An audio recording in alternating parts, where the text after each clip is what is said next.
the market? Do they try to take market share, or do they increase prices? How did you kind of look at modeling growth here? What is rash? What makes sense?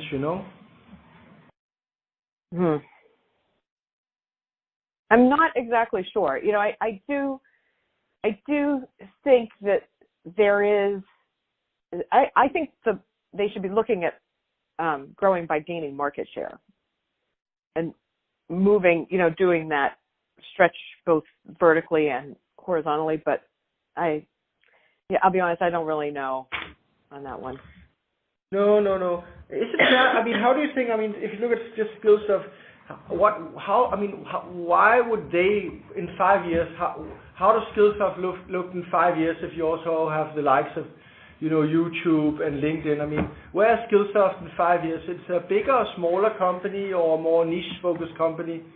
I'm kind of trying to get an idea where the industry looks like in 5 years, because it seems like there's a lot of free sources and platforms out there. How does Skillsoft manage and differentiate with the vast ocean of other guys out there? How do you kind of win? How do they win? Yeah, it's funny.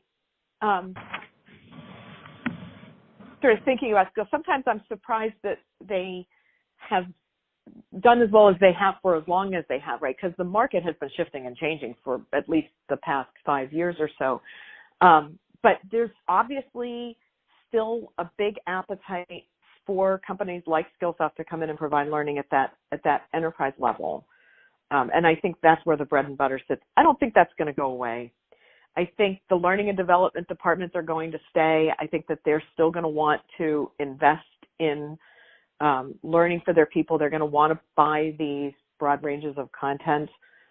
It takes work to go out and find the free content, and I don't think anybody wants, at these companies, quite frankly, I don't think they want to admit that nobody really uses it. I think that they just want to believe that they can help move the organization forward by providing this training to people.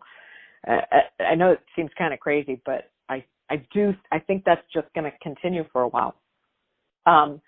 That said, I think that LinkedIn, if Microsoft decides they're really going to do something with the LinkedIn Learning, that's going to put a lot of pressure on a company like Skillsoft.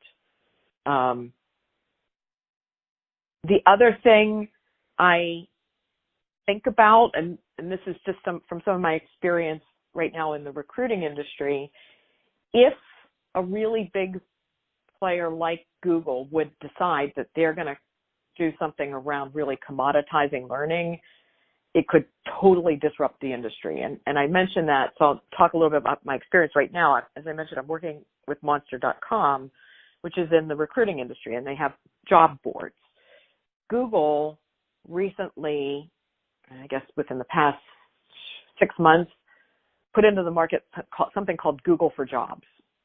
And so if you go to Google and you're looking for a job, you can type in Vice President of Product Management in Boston, and Google will now bring back job postings for you. And so they are working with vendors like Monster, like Indeed, like Career Builder, all of these other job boards, so that these companies can put their jobs from their job boards into Google, but it is totally disrupting the market. I think what would happen if Google decided they were going to do Google for Learning, and in one place, you type in you need leadership training, and it just brings back all the places across every vendor that's out there that has leadership training, and you can just go and get the piece that you need. That would be a huge disruptor in the market, right? And Microsoft, with their Lynda acquisition, the LinkedIn Lynda, it's not partnership, they all own it. They could really start to put stuff in there and totally disrupt Skillsoft's model. So those are some of the things that I would worry about right now if I was Skillsoft. Okay, yeah, interesting. Yeah, I'd say it's interesting with these big markets, e-learning, and the growth. One of my concerns is, as you say, is the whole reinvestment pace. That it's fine that you have an old library that's been very successful, but as you say, the industry and the platforms are changing so fast that it feels like if it's not up to date, if it's like 2 years old, I mean, then it's outdated, right? And you need to update, and it needs to be video now. You don't want to sit and read. You don't want to sit and click pictures. You just need that instant learning, somebody explaining to you exactly what it is, and it needs to be snappy and good, else you're bored, right? Yeah. Because you have so little time. Yes. And there's so much content out there. And I guess, I mean, if I'm taking like a yes hat on and a positive hat on of the companies like Skillsoft and Poolside and these guys, I mean, what they have going for them, I guess, is the existing relationships and the ability to create good content. Is that the right way of looking at where's the value in these companies? Is the ability to continuously do great content and using the existing distribution platform and customer relationships that they have? I mean, how concentrated are they dependent on like one or three, like a few players, or is it very fragmented, the client base, these kind of companies? So they have a lot of clients. I think they had about half of the Fortune 1000 was there. Obviously, I don't know anymore. They do rely heavily on client relationships, or at least they did, unless they've changed over the past year. I wouldn't think so. You know, they have a pretty big sales force. They go in, they create these relationships. So that is a big part of the business model.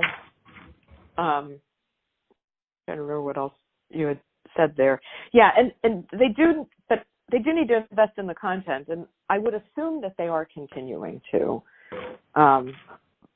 But I can't tell. Investment, right? It's like this blockbuster. You develop your content, but then you also need somebody to buy it afterwards. It's not, or you don't get people to renew, or you can't increase prices. You don't keep adding new interesting stuff, right? That people are, that makes people engaging. Yeah.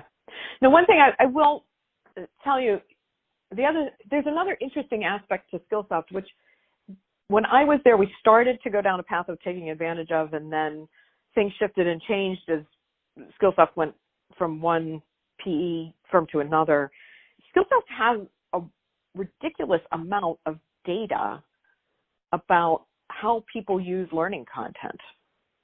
Now, it's locked away in different systems, but I do think there's something there that they could probably mine and utilize.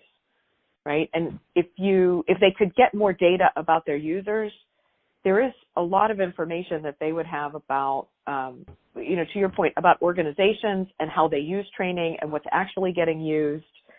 If they could tie that to things like people's roles within an organization and see what paths that they're taking, and then really start to target content using big data concepts or AI, machine learning, that would be a differentiator. And there's all sorts of data there. They're probably the oldest e-learning player in the market. I think some of the customers they've had almost since the beginning. That's another interesting angle when you talk about would somebody acquire them. Theoretically, somebody could acquire them for all of the data that's in the background and then tie that in. But that, to me, there's a huge play there to go off to companies and say, hey, we can tell you about the learning that's actually going on in your organization and make recommendations for you on what you could actually do, like real world, or tie that to other companies in your space are doing this in learning, right? We don't have to tell you who those companies are, but we know these are the transportation companies. These are the consulting companies. And be able to use that data more proactively. I don't see any of that coming from them. I'm not seeing that in any blogs. I'm not seeing them talk about it. It was talked about a few years ago when I was there, but can not sure if there's anything left. Yep. Can I ask a question? I mean, what I also think is interesting, at the end of the day, the market that you serve are the big corporates. At the end of the day, it depends on how much money they really want to spend on e-learning and their budgets, right? So I guess the market grows also by some kind of adoption rates and budget rates. I mean, is your perception that the Fortune 1000 companies are spending more money on this area, or are they reducing it? I think they're spending more money, but it's broader than just e-learning. It is all of learning. And there are actually a lot of